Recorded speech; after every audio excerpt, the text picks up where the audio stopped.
Bạn nghiệp solo crew ởនេះគឺជាវីដេអូសម្រាប់សប្តាហ៍ទី4ដែលមេរៀនវិពីគោលការណ៍នៃការវិម្លាយប្រកបដោយគុណភាពវត្ថុបំណងបកស្រាយនិយមន័យវិធីសាស្ត្រនិងលក្ខណៈនៃដែលមានប្រសិទ្ធភាពក្នុងការវិម្លាយការសិក្សាតាមរយៈការបង្ហាញរូបភាពជាក់ស្ដែងនិងសំណួរ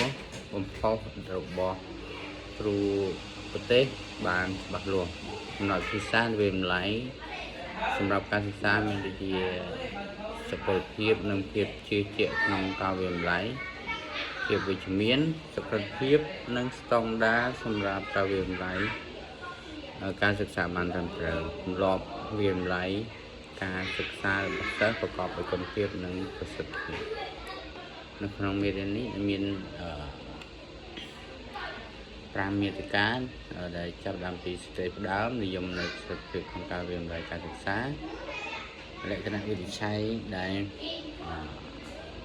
ធានាប្រសិទ្ធភាពក្នុងការវិម្លាយការសិក្សាទី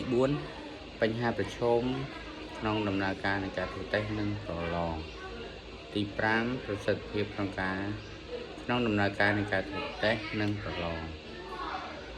សំណួរទី1តើលក្ខណៈវិនិច្ឆ័យឬខ្លះសម្រាប់ធានា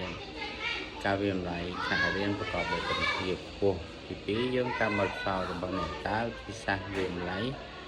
មានប៉ុន្មានប្រភេទអ្វីខ្លះ3តើសុពលភាពនិងភាពជឿជាក់ជាអ្វីតើសុពលភាពមានប្រភេទអ្វីខ្លះទី4តើភាពជឿជាក់ត្រូវបានកំណត់សម្រាប់ការវិម្លាយថ្នាក់រៀនយ៉ាងដូចម្តេច5តើត្រូវធ្វើដូចម្តេចដើម្បី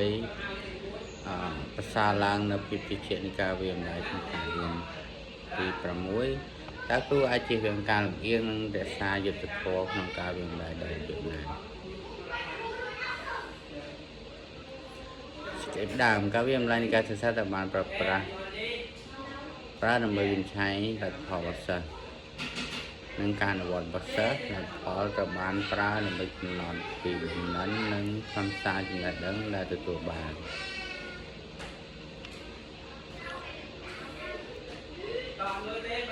ទី2ប្រសិទ្ធភាពក្នុងការវិម្លាយការសិក្សាសម្រាប់លើកប្រសិទ្ធភាពក្នុងការវាស់វែងការវិម្លាយនិងជឿជាក់បានពីការវាស់ស្ទង់ការយល់ដឹងឬចំណេះដឹងនិងជំនាញរបស់សិស្សការវិម្លាយមានគុណភាពផ្ដល់លទ្ធផលដែលផ្ទៀងផ្ទាត់នឹងការគ្រប់គ្រងការសិក្សានិងការលើកទឹកចិត្តសិស្សប្រាប់ឲ្យដឹងពីការធ្វើសម្រេចចិត្តក្នុងការបង្រៀនលក្ខណៈវិច្ឆ័យធានាបានប្រសិទ្ធភាពក្នុងការវិម្លាយលទ្ធផលសិក្សារំពឹងទុកក្នុង1ម៉ោងសិក្សាដែលច្បាស់លាស់និងស្របច្បាប់ការមិនស៊ីគ្នារវាងវិធីសាស្ត្រវិម្លាយនិងលទ្ធផលសិក្សារំពឹងទុកក្នុង1ម៉ោងសិក្សា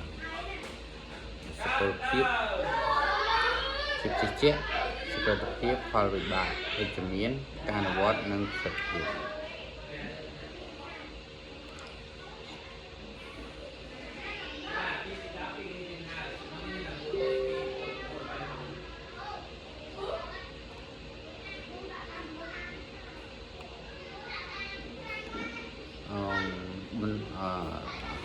លក្ខណៈវិនិច្ឆ័យដែលធានាប្រសិទ្ធភាពក្នុងការវិម្លាយសិក្សាតកម្មវិធីរវាងវិធីសាស្ត្រវិម្លាយនិងលទ្ធផលសិក្សារំពឹងទុកក្នុងម៉ោងសិក្សាកំណត់ថាតើអនុវត្តយ៉ាងដូចម្តេចត្រូវពិចារណាថាតើការអនុវត្តចាំបាច់មានអ្វីខ្លះតើត្រូវសង្កេតនិងវាស់វែងដោយរបៀបណាឧបករណ៍វិម្លាយដែលសមស្របនឹងសិក្សានិងដំណើរការសិក្សារបស់សិស្សកំណត់ពីលទ្ធផលសិក្សានិងការរំពឹងទុកកំណត់ពីតួនាទីរបស់និទេសបទបង្កើននិទេសបទឲ្យបានច្បាស់លាស់អនុញ្ញាតឲ្យសិស្សវាស់វែងវឌ្ឍនភាពរបស់ពួកគេផ្ទាល់អនុញ្ញាតឲ្យសិស្សមានសមត្ថភាពក្នុងការពិចារណានៅពេលអនុវត្តវិម្លាយព័ត៌មានឬទិន្នន័យដែលអាចជឿទុកបានជាទិន្នន័យដែលមានភាពត្រឹមត្រូវឬអាចទុកចិត្តបាននិងអាចអាស្រ័យបានសំដៅទៅលើស្ថិរភាពឬភាពស៊ីសង្វាក់គ្នានៃការធ្វើតេស្តខាងបើ អ្នកធ្វើតេស្តច្រើនដងក្នុងក្រុមសិស្សដូចគ្នាលក្ខខណ្ឌដូចគ្នាអ្នកគួរតែទទួលបានលទ្ធផលប្រកាសប្រហែលគ្នាឧទាហរណ៍គេមកជាឧបករណ៍អាចជឿជាក់បានក្នុងការវាស់សីតុណ្ហភាពបានត្រឹមត្រូវភាពជឿទុកចិត្តលទ្ធផលរបស់បង្ហាញវិទ្យាន័យដែលបានមានលក្ខណៈដែលលើកទី1លើកទី2លើកទី3តាមរយៈទីនេះខាងខាងបានថាចំនួនរបស់កុមារមានភាពជឿជាក់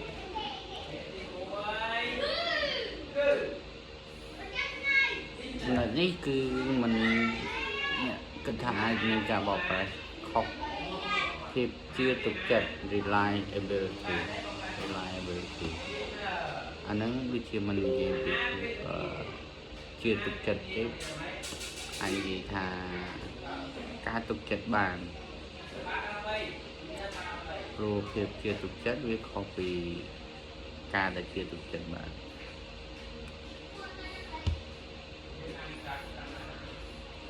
តើអ្នកឯងវាស់វែងភាពទំនុកចិត្តអានឹង reliability គាត់តែប្រែថាជាទំនុកចិត្តភាពនៃតេស្តរបស់អ្នកយ៉ាងដូចម្ដេច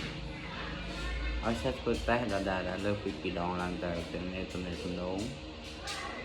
រវាងតេស្តលើកទី1តេស្តលើកទី2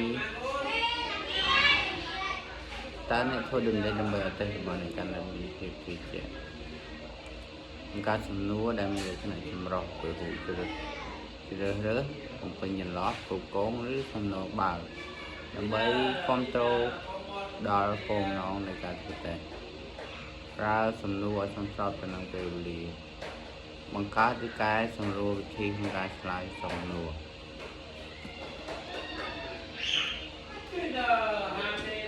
ធ្វើយ៉ាងណាឲ្យអ្នកចូលរួមធ្វើតេស្តនៅពេលវេលាគ្នាក្នុងការធ្វើតេស្តនឹងមាន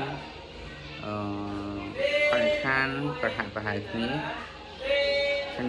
ថាអ្នកចូលរួមមានភាពសាមជាមួយនឹងតេស្តការសំណួរតេស្តឲ្យឆ្លើយតបទៅនឹងវត្ថុបំណងនៃមេរៀនពេលដែលអ្នកពេលដែលតេស្តមានភាពជឿជាក់ឬក៏មានមិនគួរឲ្យទុកចិត្តបានតើនឹងមានផ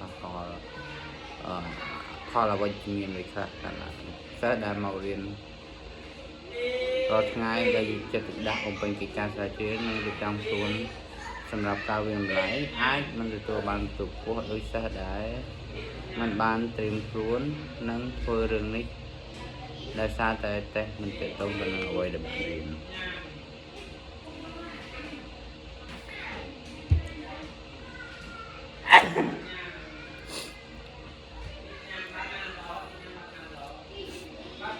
សុពលភាព validity សិស្សអាចារ្យ Kelly បានលើកឡើងថាតេស្តមានសុពលភាពប្រសិនបើវាតេស្តនៅអ្វីដែលគេចង់តេស្តនិងខំចាំពីអ្វីដែលគេចង់តេស្តហើយលើការពិតហេតុផលឬហេតុផលអាចទទួលយកបានក្រៅពីការស្រាវជ្រាវផ្នែកទេភាពគួរឲ្យទុកចិត្តបាន reliability និងសុពលភាព validity ត្រូវបានប្រើជាមួយគ្នាសម្រាប់ការស្រាវជ្រាវនិងតេស្តមានភាពខុសគ្នាច្បាស់លាស់សុពលភាពទៅរួមមួយទម្ងន់1គីឡូក្រាមជាជាងសម្អល់1គីឡូក្រាមសន្និដ្ឋានបានថាតន័យឬព័ត៌មានដែលត្រូវបានមានសុពលភាព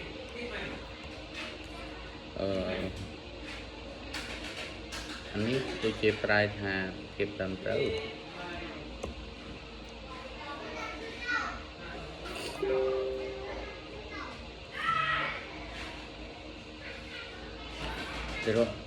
ទម្ងន់1គីឡូក្រាមតែជាងចង្អុល2គីឡូក្រាមសន្និដ្ឋានបានថាទិន្នន័យឬព័ត៌មានដែលទទួលបានគ្មានសុពលភាព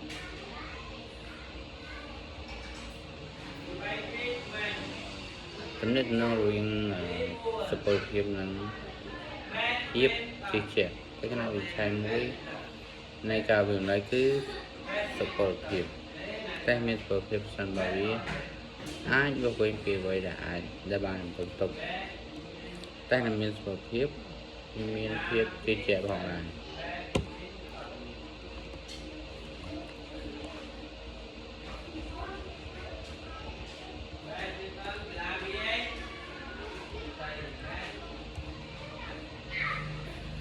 បញ្ហាប្រឈមក្នុងដំណើរការនៃការធ្វើតេស្តក្នុងប្រឡងមុនពេលប្រឡងចាប់ដើមណែនាំពីដំណើរការនៃការប្រឡងនឹងគោលបំណងបានច្បាស់លាស់បន្សាំឧស្សាហ៍ធ្វើតេស្តជាប្រចាំហើយការលើកទឹកចិត្តការប្រឡងគ្រាន់តែជាការវាយតម្លៃទី5ប្រសិទ្ធភាពក្នុងការដំណើរការនៃការធ្វើតេស្តក្នុងប្រឡងបន្ទប់មានស្តង់ដារមានសម្លេងសំខាន់5ម៉ោងនិងនាទីទៅតាមដំណើរការគួរឲ្យសិស្សទៀតរក្សាភាពស្ងប់ស្ងាត់នៅក្នុងថ្នាក់ជិត10ម៉ោងឲ្យប្រកបឲ្យគាត់សម្រួលអារម្មណ៍